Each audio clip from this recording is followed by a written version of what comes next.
All right, so continuing to push through. I feel like we've had to kind of summarize everything. I would say, we've had a good start to our camp. We've stayed relatively healthy. I think part of that is, as we discussed before, our ramp-up type of camp schedule.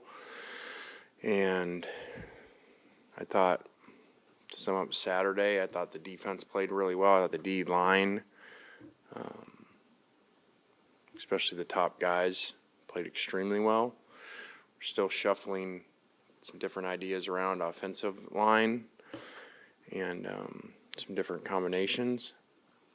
And, we came in kind of throwing more, to really gauge the quarterbacks after Jackson especially.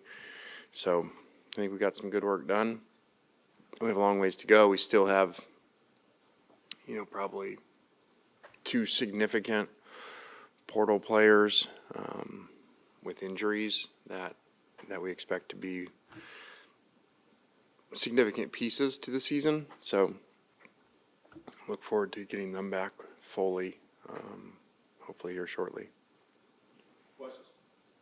Lane, with Micah Davis added to the roster, I know it's early, but what do you foresee his role being in that receiver room? And with what he was able to do on special teams at Utah State, do you foresee that happening here? I do. I think that he'll have an impact on special teams.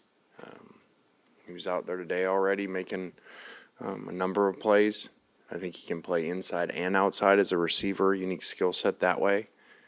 And so we're very pleased to have him, and adds competition to that room and adds somebody that's, made some significant plays last year.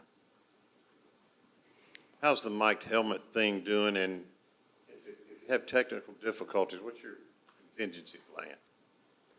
Yeah, you just fall back to signaling, which I guess to kind of explain it to you, an easy way to think of it is at 15 seconds, you're going to have all your old stuff anyway, because at 15 seconds, you got no communication. So you better have your whole system in place before of signaling as if this didn't exist. One, because that's going to happen at times, even for us offensively. And defensively, that may happen a number of times if the team's going slow. So you still need to have, in my opinion, your whole system that you had before.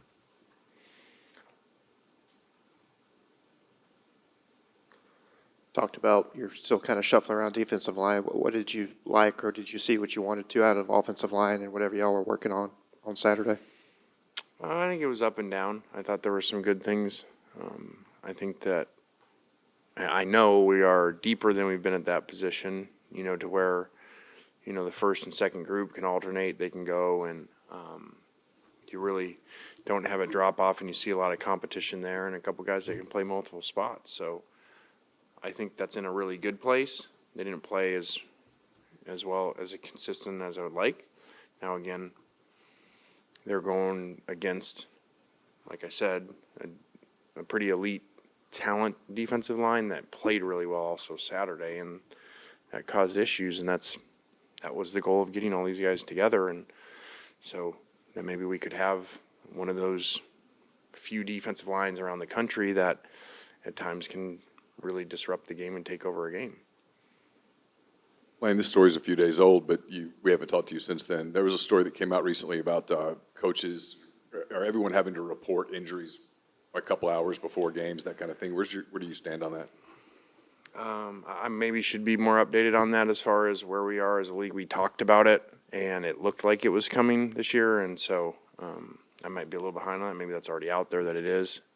Last I left, they were still kind of working on that being done. So I don't know that that's going to be in place, whether that's week one or whether that's for SEC games. I don't think it's that big a deal. There's two sides. Coaches like competitive advantage of not seeing injuries. But there's also the side, too, of coaches concerned that if the injuries are out there, that's less people trying to get to their players, to get inside information. So there's a lot of things I have opinions on and feel strongly about. This is not one. Questions up top? Lane, what has Trey Harris kind of meant to this program? And, I mean, how much of a boost is it for you to kind of have him back for this offense? Yeah, I think Trey, this may sound strange.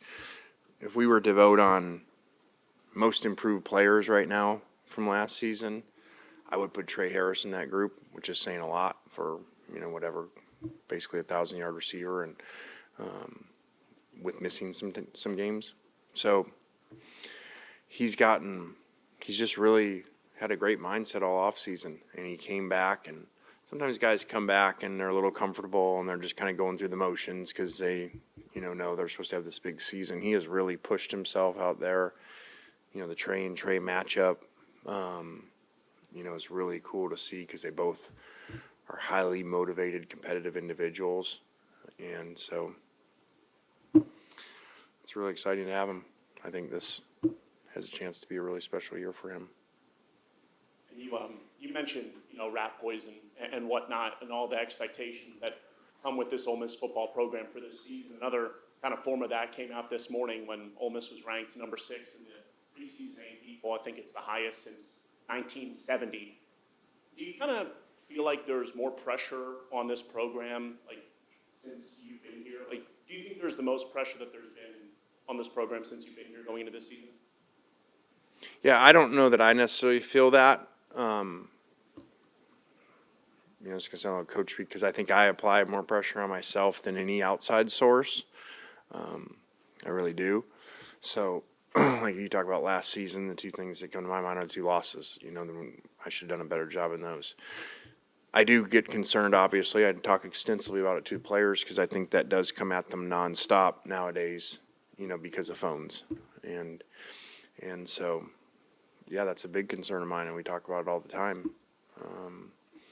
As that continues to come, whether it's individual, this guy's supposed to be the number 2 receiver, or he's on this watch list and all that crap. That doesn't mean anything.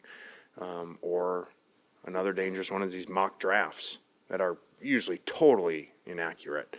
So, yeah, I'm trying to work on those things all the time with these guys because now there's more of it than we've ever had here, for sure. With the preseason rankings, with the position rankings, or with mock draft things, and we're supposed to have this many people drafted, which is way more than we've ever had. It's a lot to guard against.